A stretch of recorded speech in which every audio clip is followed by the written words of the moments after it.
Welcome to this latest edition of the Real Deal Podcast on this 1st of October 2019. I'm your host, Cyril Gerald-Quinn, discussing the world of sports and pop culture. As always, I am not YouTubing, but streaming live on my YouTube channel, Real Deal Podcast. Check it out. Certainly it'll be available on YouTube anywhere from 15 to 20 minutes, or 20 to 25 minutes after we are done the podcast. Also, we're available on Stitcher, iTunes.apple.com, Spotify, and many other platforms that you care to look up Real Deal Podcast. Always appreciate the subscribers, your shares, your support all around. First day of October, but it still feels like summertime. So I'm just waiting for fall. Just like many of you on the East Coast, we're just waiting for fall to come. As we again, it's supposed to be sweltering tomorrow. 90 degrees down here in the DMV, but we're surviving. Game one tonight. Speaking of the DMV, game one tonight of the wild card game.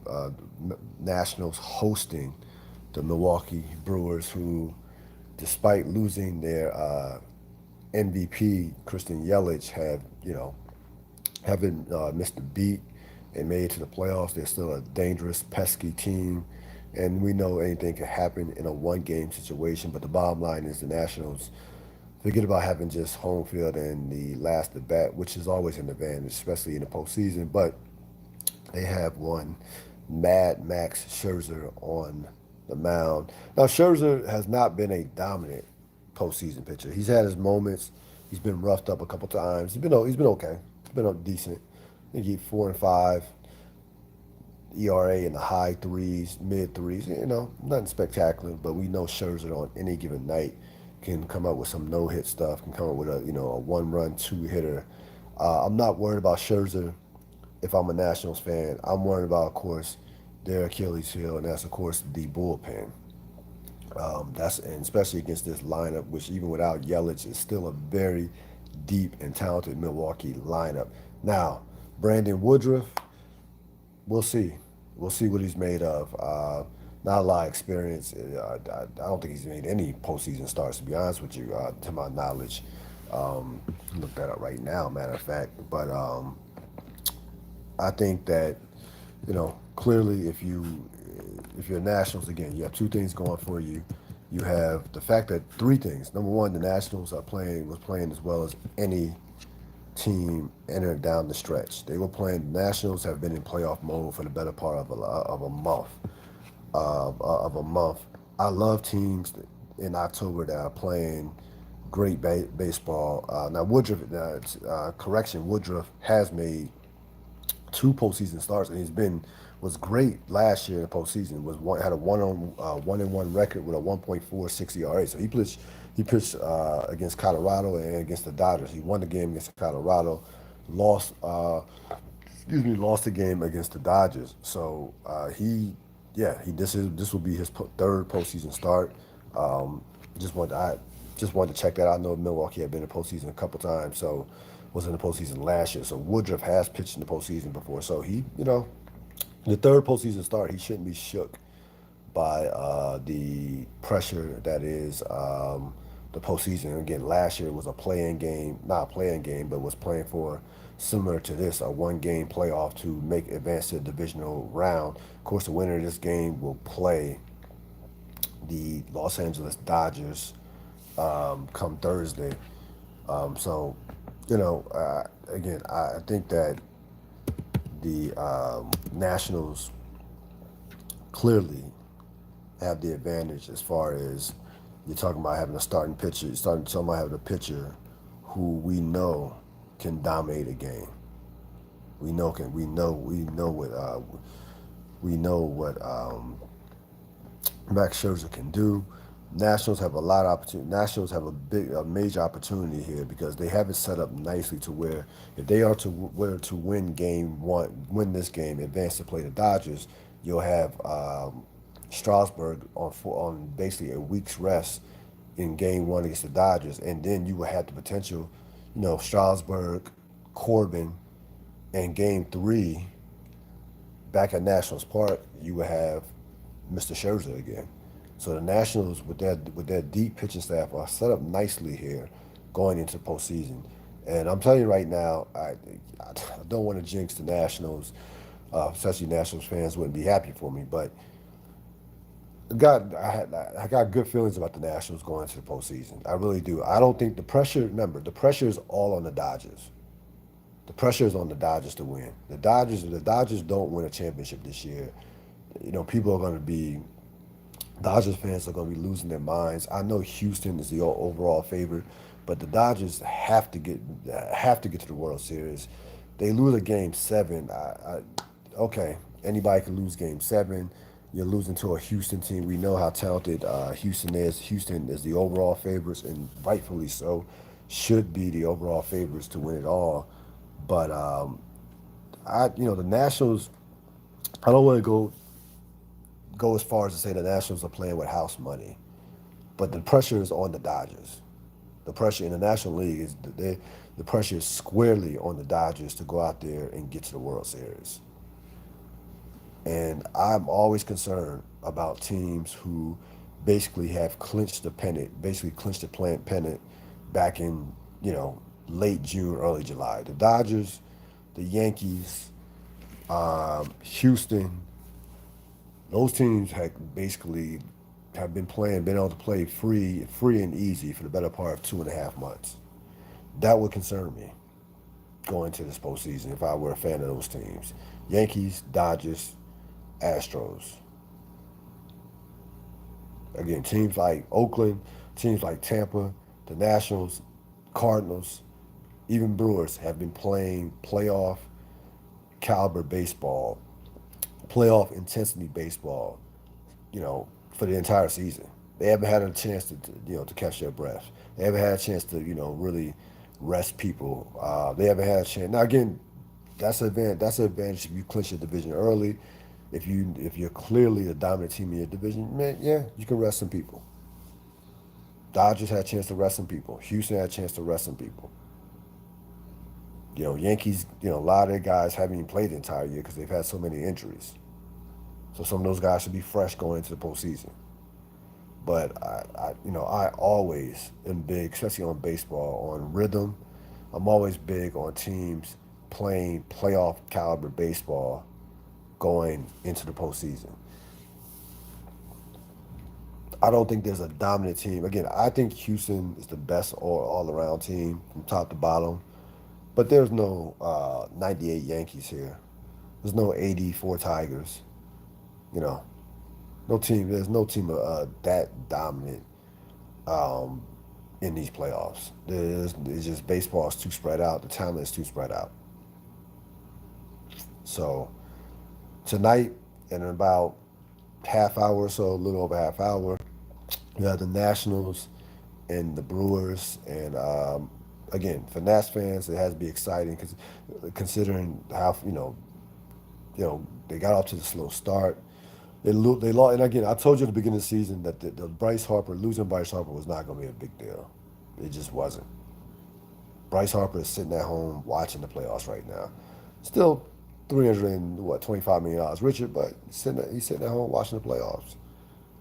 So, Rendon legitimately could be the MVP. Bellinger will probably win it, but Rendon is right there as far as MVP. We know Soto's a star, and we know about the Nationals pitching staff. Do not be surprised to see the Nationals in the World Series. I would not be shocked at all if come late October, we're talking about the Nationals in the World Series. Wouldn't be the least bit surprised.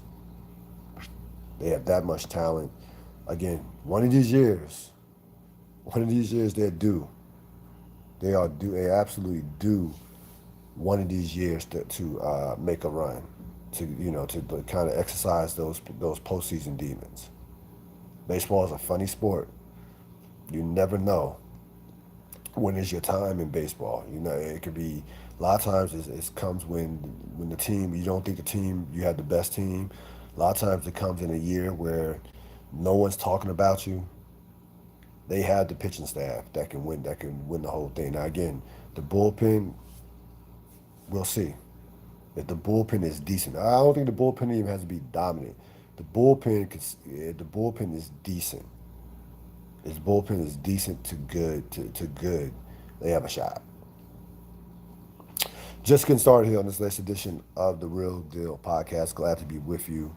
We are about a week shy of officially, the 12th anniversary of the Real Deal Podcast. Thinking about some things, some guests. A new shirt is coming. So October 8th, 2008. Excuse me, October 8th, 2008 was the very first Real Deal Podcast. So we're thinking about some things on that. I will keep you posted on that. But right now we're going to get into a week 4 of the NFL season. It was all about the road teams. The road teams in week 4 went 11-4. Um, so it was all about the road teams. Road teams went 12-4. I forgot about the Philly Green Bay. So road teams were 12-4.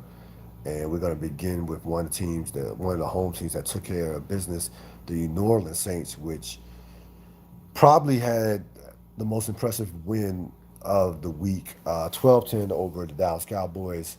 This was a defensive struggle. Both defenses played great.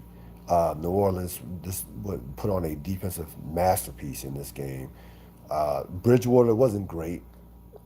Wasn't great. No touchdowns.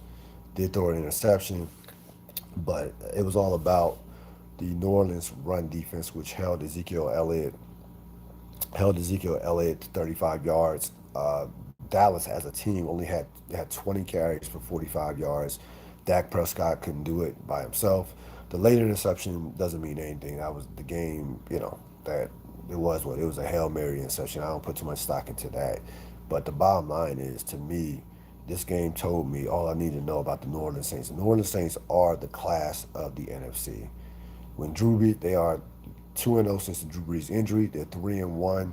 They've won 2 games. Think about it. At Seattle, home to Dallas. Okay. They legitimately, Brees is out 6 weeks. And we're talking about what could be their record with Brees. We're talking about 2-4, 3-3. They legitimately could go 5-1. Minimum, I think they'll go 4-2.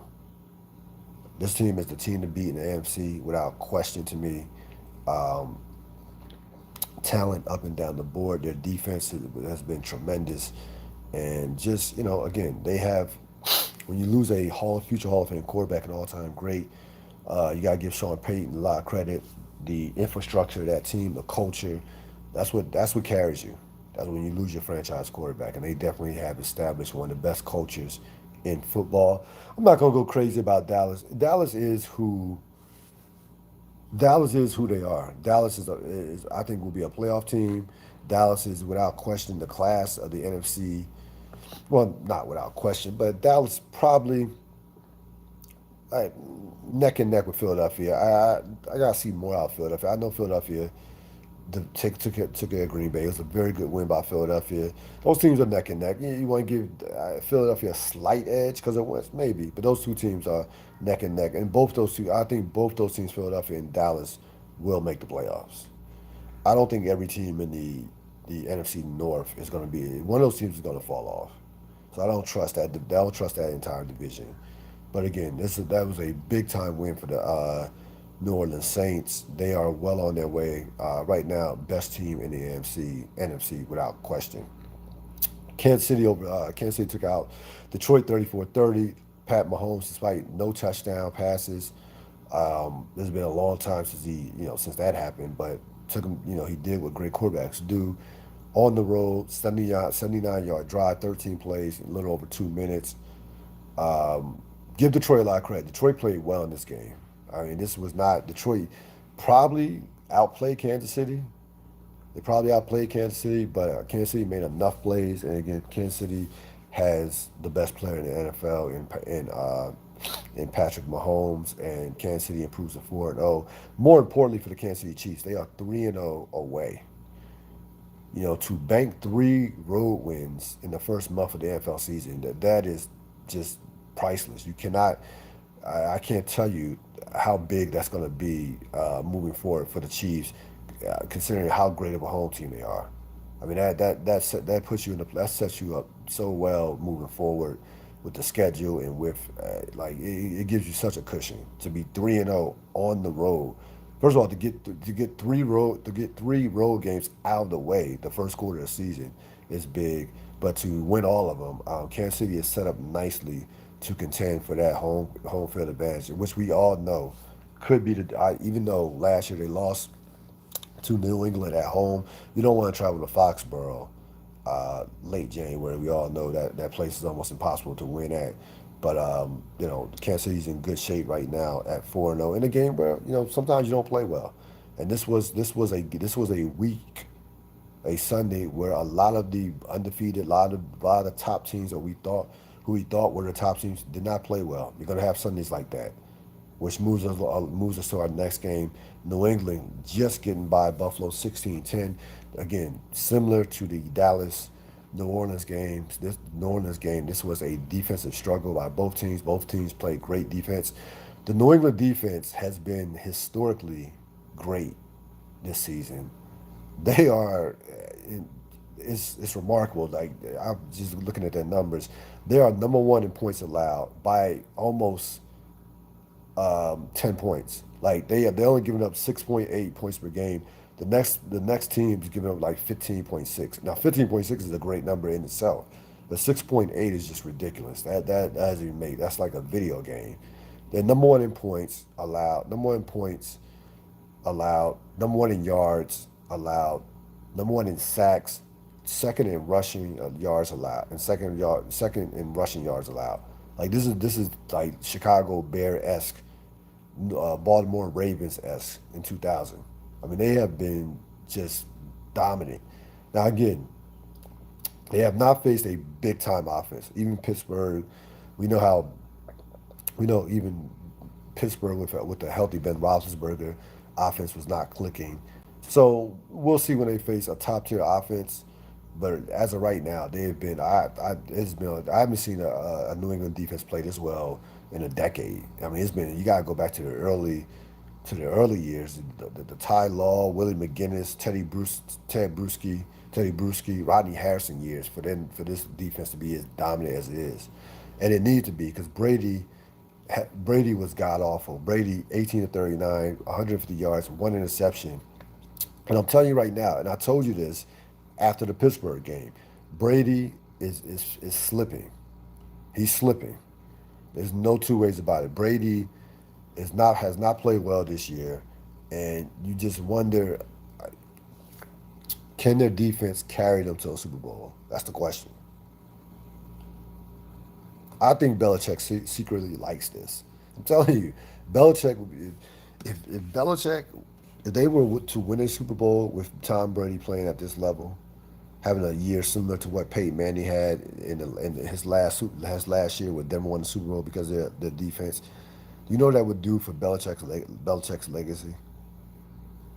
Yes, I had Tom Brady, but look what he did.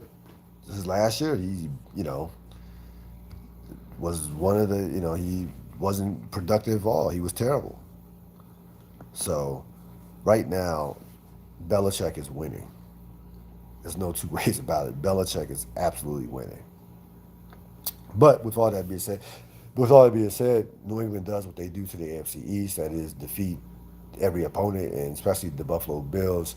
Give Buffalo credit. Buffalo's defense played well, played great. I mean, Buffalo's defense played as well as they could possibly play. They kept Buffalo in it despite Buffalo's offense turning on the ball 4 times. Obviously, Josh Allen, the starting quarterback of Buffalo, got knocked out. And I want to say this: the hit was totally clean. It was totally clean. Like, it was totally legitimate hit. Now they're going to protect their quarterbacks, right? But these quarterbacks have got to get down. These quarterbacks have to learn. You have to slide. You can't. You're not a running back.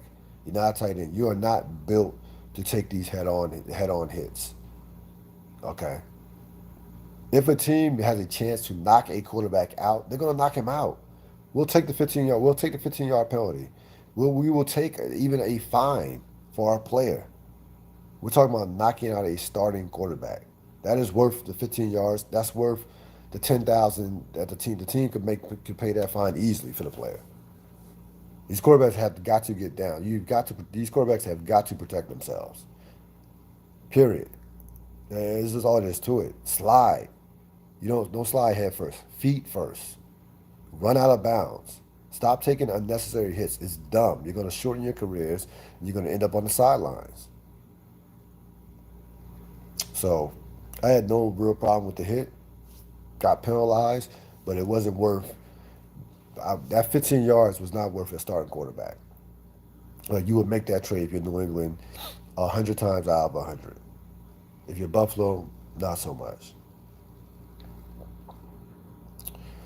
Cleveland had probably, I want to say, outside of New Orleans, probably had the performance. Had one. This was one of the most wildest. One of the whack. These next two games were two of the wackiest games that I didn't see coming. Cleveland over Baltimore, 40-25. Cleveland treated Baltimore like a stepchild. This is in Baltimore. They put 530 yards of total offense on Baltimore. Nick Chubb was running all just wild all over the place, 165 yards on just 20 carries, 3 touchdowns. Baker Mayfield threw the ball all over the place. It is very rare that you will see a worse defensive performance by a Baltimore team at home. It has been maybe a full decade or so. You gotta go back maybe before Ray Lewis was on the team to see a worse defensive performance by the Ravens on their home field. That team is normally dominant at home in general, especially their defense. Cleveland did whatever they wanted to, and it's not like Odell Beckham had a big day. No. Um, Jarvis Landry had 167 yards receiving, 530 yards of total offense. 530 yards. So give Cleveland a lot of credit. Cleveland's going to be one of these teams where on any given Sunday they can beat anybody in the league. They have that type of talent, but they also could lose to anybody on any given Sunday as well. So keep that in mind. Maybe the Tennessee loss, that still was a horrible loss considering how much Tennessee dominated them. But Tennessee actually has been decent this year. They've been decent, so Tennessee hasn't been bad this year. So maybe that loss doesn't look as bad as it did in the opening week. But again, Cleveland just was totally just outclassed and did whatever they wanted to do to the Baltimore Ravens, who have gone from everybody's darlings at 2-0 to 500 at 2-2. The other shocker of the day was what transpired in Los Angeles with the Rams. The Rams go down 55-40. They give up two 20-point quarters. Tampa Bay holds them to 28 yards rushing. Tampa Bay has a great run defense. Jameis Winston had 385 yards rushing, passing, 4 touchdowns, and interception. That interception was a pick six. That was the only thing he did wrong. The Rams haven't played well all season. The Rams are 3-1. They're very fortunate to be 3-1. They really haven't had a signature win all season long. The Carolina win was a nice win. The New Orleans win was gift wrapped with the Drew Brees injury. A little concerned about the Rams. I'm not gonna say worried. They're still 3-1, but I'm a little concerned about the Rams. That offense, um, the defense is an aberration. I don't expect that to be happening on the regular. Sometimes in the NFL, you just have these, just especially in September, where you just have these crazy games. And Jameis Winston, we know how talented of a player he is. Jameis Winston could be a All-Pro, Pro Bowl caliber quarterback. We know he could be a franchise quarterback. So this Jameis Winston, this is a franchise quarterback. But again, he's been inconsistent. You can't trust Tampa. We know, but Tampa has some players. Evans, Barrett, Ndamukong Suh, had a touchdown on that basically clinched the game. Tampa has some players. They have some talent. I don't have any faith in them, but again, on given nights, on given days, they can can kind of surprise some big teams, and that certainly was what happened to the Rams. Again, the Rams have not played well. They really haven't. You think about it, and I've watched the majority. I've watched almost all their. I've watched all their games, to be honest with you, because they've been on prime time a couple of times, and they've been on national television a couple of times. So the Rams need to get some things together, get some things fixed, especially on offense. Chicago 16-6 over Minnesota. A dominant defensive performance by the Bears. We know the Bears had the most talent defensively. I know New England has played the best statistically, but the Bears still had the most talent defensively. The Bears were missing five starters, and still Minnesota couldn't barely move the ball. Um, Trubisky was knocked out. He'll be out maybe a couple of weeks. It seems like the injury is not as bad as last season's was with with the shoulder, the labrum. Chase Daniel came in, played well. Of course they shut down Dalvin Cook, who came in leading the league in rushing. He's held to 35 yards, had a touchdown. But a lot of talk coming out of this game about the future of one Kirk Cousins. Um, Kirk Cousins, who frankly has been bad since he signed with Minnesota. There are already reports and rumblings that they're looking to get from under that contract after this year. Um, we saw some subtle shots taken by Adam Thielen and also Childress, the head coach. Excuse me, Zimmerman, Mike Zimmerman. I don't know I don't know Brad Childress. That's years ago. But Mike Zimmerman, the current head coach, and about Cousins basically not letting it fly. Zimmerman saying he basically can't explain why Cousins has been bad in big games. It's not it's not a not the kind of talk you want to hear about your quarterback. I'll tell you that. It really isn't. It's not good at all. If you're a Minnesota fan, I I watched Kirk Cousins his entire career with Washington. I thought Kirk Cousins would be great in Minnesota. I thought that you could win with Kirk Cousins, but not looking good so far. Speaking of Washington, they get embarrassed 24-3. The quarterbacks combined. Let me give you the stat line for the two Washington quarterbacks. 15 to 28, 121 yards, four interceptions against one of the worst defenses in the NFL, especially pass defenses in the NFL. Washington, of course, and this has been the story for them all season long. They were outrushed by the Giants 164-55. You saw Haskins come in. He threw three interceptions, and now Daniel Jones wasn't even good. I thought Daniel Jones was decent. He wasn't good. He took a small step back compared to this performance in against Tampa Bay. I told everybody, just take it easy. Take it easy on Daniel Jones, and let's not annoy him as of yet. But it didn't matter. I could have played quarterback for the Giants, and they probably still would have won the game. The Washington is frankly outside of Miami. I think Washington might be the worst team in the league right now. They committed so many dumb penalties. They look like a team that has already packed it in. They look like a team that has already gone fishing. Um, I know there's been a lot of talk about Jay Gruden.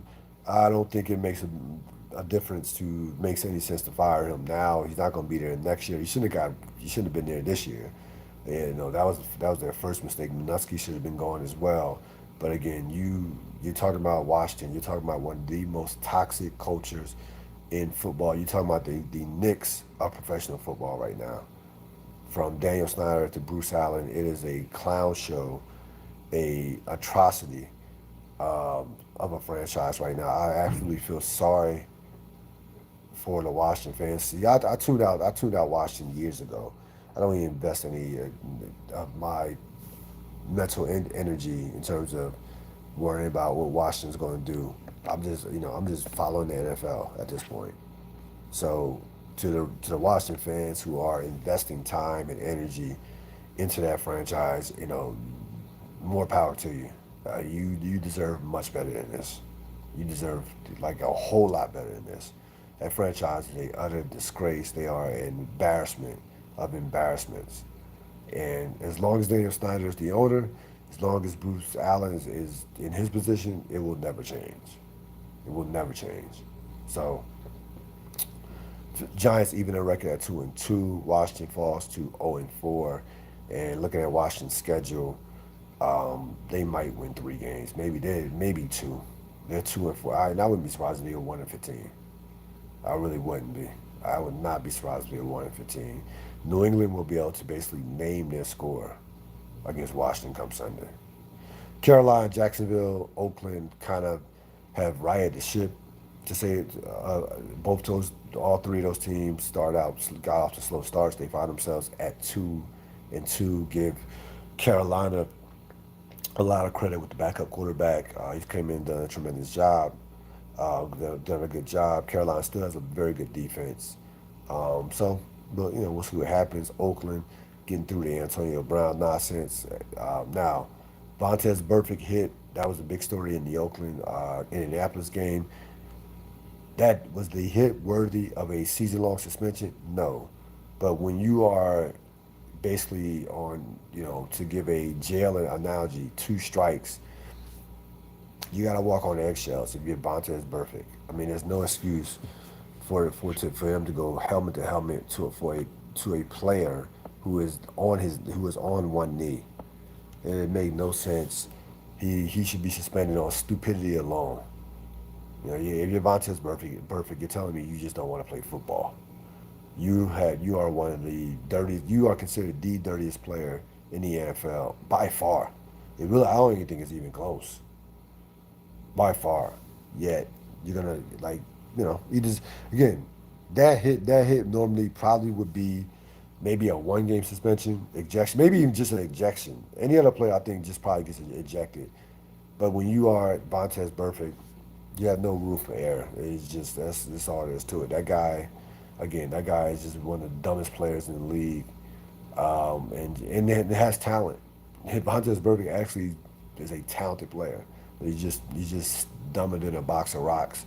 So he got exactly what he deserved. I'm not surprised at all, whatsoever. It's like a criminal with 2 strikes. You have to you don't even jaywalk. So, as far as the college football, quiet week. The most notable result was the Clemson winning by 1 point over UNC. I give Mac Brown and the North Carolina program a lot of credit. They're on their way up. Clemson, listen, when you've won 20 straight, you're going to have a game where you just don't play well, especially on the road, especially in conference. They didn't take UNC serious. Man, that's why they didn't take UNC serious, but I'm not going to overreact. And I saw somebody saying Clemson's not one of the top 4 teams in the country. Like, yeah, you got your mind. Like, come on. People overreacting to the performance of Trevor Lawrence. Come on, everybody calm down. Clemson will be in the playoffs, and Clemson is still one of the 2 best teams in the country. You want to say Alabama's playing better? Sure. It's just turned October. Like, hey, let's calm down. It's not like Alabama has played anybody of note. They've been cruising along, going about their business. They will get tested. Certainly, I can't wait to that LSU game. They have Texas A&M this week. I don't have any faith in Texas A&M whatsoever. Florida has a rough stretch. Florida has Auburn and LSU in the next 2 weeks. So you're going to learn about how good the Florida Gators are. That is a brutal stretch to go Auburn and LSU in back-to-back weeks. It doesn't get any harder than that. So that's all with the college football. Again, it was a very, for the most part, uneventful weekend of college football. Again, you got a couple of showdowns that are coming up, especially in the SEC. So we'll see what happens when you have Florida and Auburn this weekend. I'm looking for, again, one of those teams is going to get exposed. So we talked about the fact that Florida has a great defense, so Auburn is going to have to be able to throw the ball against Florida. They're not going to win that ball, 3 yards in the cloud dust. That's just not going to happen. They wouldn't win it, and against LSU, Florida is going to have to put up a lot of points. They're going to put up a minimum 40 points against LSU. LSU has been putting up points against everybody. So things are starting to get very interesting in the SEC come the next couple of weeks. As far as power went, Episode 6, Inside Man. We are now past the halfway point of the season. I thought it was a very good episode. I heard a lot of people say they didn't like it. Again, a lot of you guys don't, a lot of you fans don't get are not pleased unless somebody dies, unless somebody important dies, or unless there's this shock value moment. You start looking at some storylines. You got to look at the subtleties. You got to look at subplots and things that are coming up on the horizon. Yeah, just don't get caught up in the major character death. Right? Angela or Proctor. Yeah, those are exciting, but you got to look at other things. I thought it was a very good episode. Um, Now moving forward, um, Ghost and Tommy, timeout is over. According to Tommy, Ghost knows Tommy killed Proctor. Tommy knows that Ghost knows that he killed Proctor. You have Proctor's cousin Benny, who Herc from The Wire, who's a big time mob figure. So he's going to play a major role moving forward. You still have that Tate. Um, I forget the campaign manager. I forget her name. Man, what is her name? Ramona. You still have that dynamic going forward. What happens with Tyreek? He's home now. He's still gonna be up to no good. I mean, Tyreek is all the way in right now. They're in a nice rhythm right now. Again, the first 2 episodes were horrible. Now these last 3 episodes, or last 4 episodes, 3 through 5, 3 through 6 have been power like episodes. We can always nitpick, but as far as the writing, as far as the action, and you know it being over the top, it's been power esque. It's been power esque. It's been the guilty pleasure show that we all love. And again, moving forward, it's gonna be interesting to see what they do with Dre. I'm still curious. He's not gonna die anytime soon. Like he has a lot. I think he's gonna finish the season. To be honest with you, I think he'll minimum. You remember you have 5 episodes coming up in the wintertime. Dre is going to get to the season finale of the fall season. He'll get to episode 10 of this season. You can mark my word. Now, will he make it to the last 5 episodes? I don't know. I could see them killing him he could be the major character of death um, in episode 10 in the fall season finale, but I don't see him going before that. So we'll see what happens with that. Uh, of course, you had the fair pay to play act pass in California, where students will be compensated for their name, images, and likeness. Again, this will not start until 2023. This is a very small step in for student athletes in the NCAA. It's a very small step because it sounds like the NCAA is going to put pressure on the California schools from the state of California in terms of those schools being eligible for competitions, eligible for the tournament, eligible for the NCAA tournaments, things of that nature. This sounds like it's going to be a lot of court battles coming up. And I never completely trust the NCAA. I don't. This is something that they did not want to do, did not agree to. Uh, but this is about the state of California. If this can go through and these athletes are allowed to compete in tournaments, NCAA tournament, tournaments of that nature, it has a chance to make some inroads around the country. Because what's going to happen is other states are going to look to pass this law because they don't want to fall behind in terms of recruiting. This is going to give schools in the state of California, a major advantage in terms of recruiting, especially with football. Because remember, California is already one of the top football states in the country. California is right there with Texas. They're right there with Florida. So they want to. They have It's California. It's one of the biggest states in the country. They have a fertile ground of recruiting for the sport of football. So I'm not I'm not too excited about this. I'm very cautiously optimistic that this will start the the total abolishment of the NCAA as a amateur entity, because it's not amateur athletics. The NCAA is business. It should be professional athletics. It should be. They should be paying their athletes, especially in football and basketball. We all know this.